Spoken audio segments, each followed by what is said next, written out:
sentir sobre os filhos de Sião, sobre o povo de Jerusalém, sobre aqueles que estão sedentos de Deus,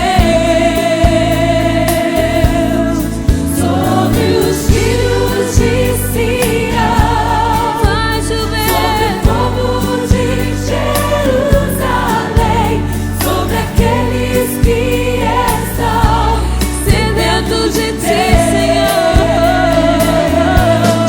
Faz chover, Senhor, e derrama sobre nós águas que limpam, águas que jorram, águas que curam enfermidades, águas que regam e que transportam todo o meu ser. Faz chover, Senhor, e derrama sobre nós águas que limpam, águas que jorram, águas que curam enfermidades, águas que regam e que transportam todo o meu ser.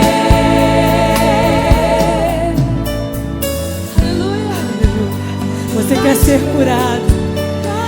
O Senhor está aqui querendo curar você com essa chuva. Aleluia. Sobre os filhos de Sião, sobre o povo de Jerusalém, sobre aqueles que estão sedentos de Deus, sobre os filhos de Sião, sobre o povo de Jerusalém, sobre aqueles que estão sedentos de Deus.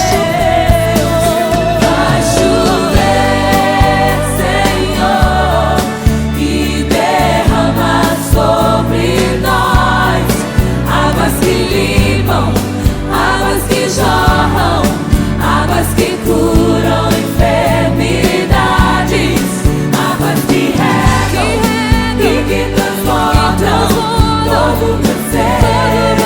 A igreja do Senhor Jesus. Uma chuva de bênção está sendo derramada aqui neste lugar. E você pode sentir todas as árvores secas. O Senhor tem profetizado, dizendo que vai tornar novamente verdes. Todos os lírios ficarão verdes. Todo o meu ser. Você pode pedir ao Senhor nessa noite: